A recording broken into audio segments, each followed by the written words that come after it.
The Water Quality Effectiveness Evaluation app has many functions. In this tutorial, I will describe how you can create an image of a map containing test sites on your iPad using the WQEE app, Google Earth, and word processing software. We will be using Pages. To make use of the iPad to generate water quality reports, you need a good Wi-Fi connection and a reasonable grasp of iPad function, and specifically be comfortable with FileMaker Go 19, Pages word processing program, Google Earth, and iPhoto. So let's get started. First, we'll tap the FileMaker Go icon to open the app. You'll want to close the existing file on the WQEE Field 2020 app by tapping the arrow on the upper left corner and tapping Close File on the drop-down menu.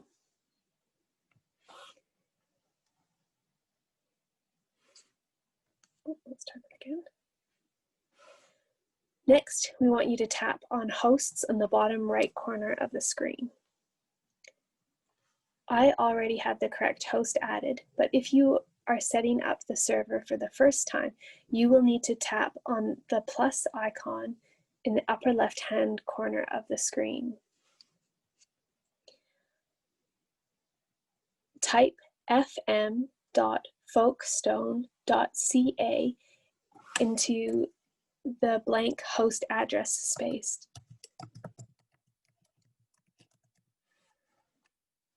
This step is only required the first time you are using the server. Then tap Save. The WQEE 2020 icon will appear. Tap this WQEE Server 2020,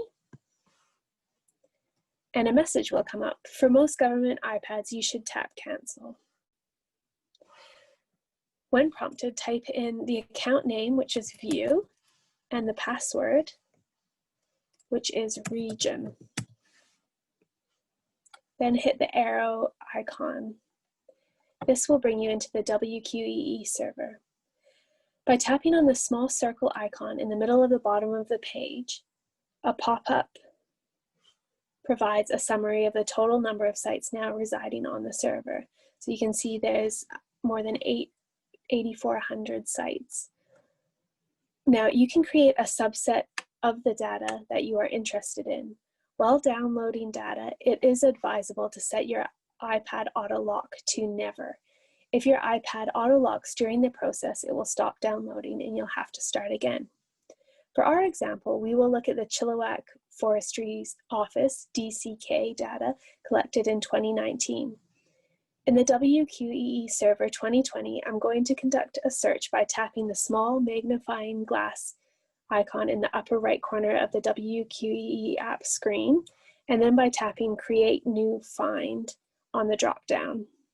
Now I can enter whichever search parameters I am interested in the correct fields. For this example, we will put 2019 into the date created field, and I will tap the DCK or Chilliwack district in the district drop-down menu. Next, we're going to tap the search icon in the upper right corner of the screen.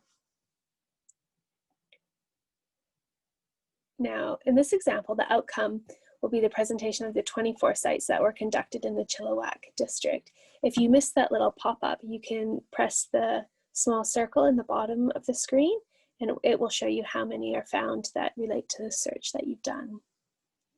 Now, there are a few things we can do with this subset of data, but this tutorial is looking only at creating a map using showing the sites that have been tested.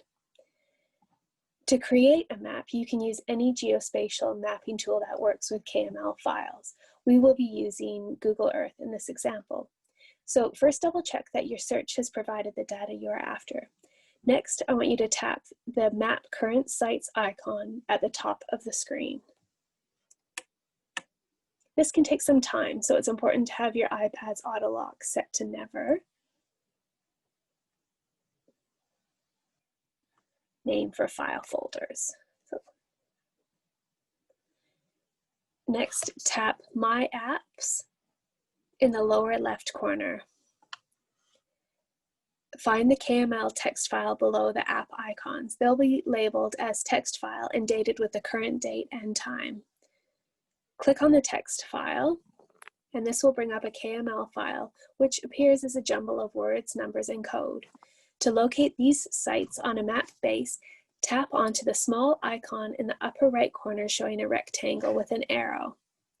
A list of app icons will be presented as options to send this KML data. Swipe across until you find the copy to Google Earth, and tap that.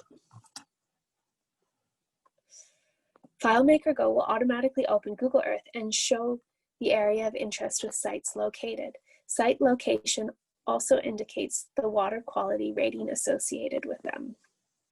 You can navigate around Google Earth by swiping one finger back and forth or around, or by using two fingers to zoom out and in. To take a screenshot, zoom to the area you would like to capture with your iPad. When you are happy with the image, you can press the round home button at the bottom of your iPad at the same time as pressing the power button at the top. This will save an image to your camera roll on your iPad. If you tap the image of your screenshot in the lower left-hand corner, it will give you further options to crop the image or draw over it, and then save it to your photos by clicking Done in the upper left corner. In Google Earth, you can also tap on a site pin and more information on the site will be displayed. So just for an example, you can look at this. This shows the opening ID, site number, what district it's in, who it was evaluated by, the date completed, and the rating. Okay, so next you have two options. You can create a report on your iPad using whichever word processing software you have, or you can email the image to yourself to write your report on any computer. First, we'll create a report on our iPad. So open a new document in Pages for our example. To insert the photo you created in Google Earth, you need to press the plus icon at the top of your screen and select photo or video. Here you'll be able to find the screenshot you just took, and you can enter it into the document. A side note is that it could be beneficial to create a template report where you could plug in new images and graphs. That might be something to look into. The other option would be to email the image to yourself so you could use it on your computer to create your report. To do this, open the image in your photos on your iPad. Open the image you like to use and hit the arrow icon in the upper right corner, which will give you the options of what you'd like to do with the image. Next, hit the mail icon, and it will give you a new message where you can type in who you'd like to send it to and the subject. And to resize the image before sending it, which may be good if you are limited in this capacity for how big your report can be, you can choose a smaller image size or the actual size. It's up to you. Okay.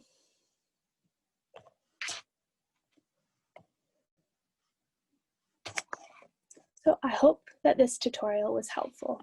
Thank you for watching.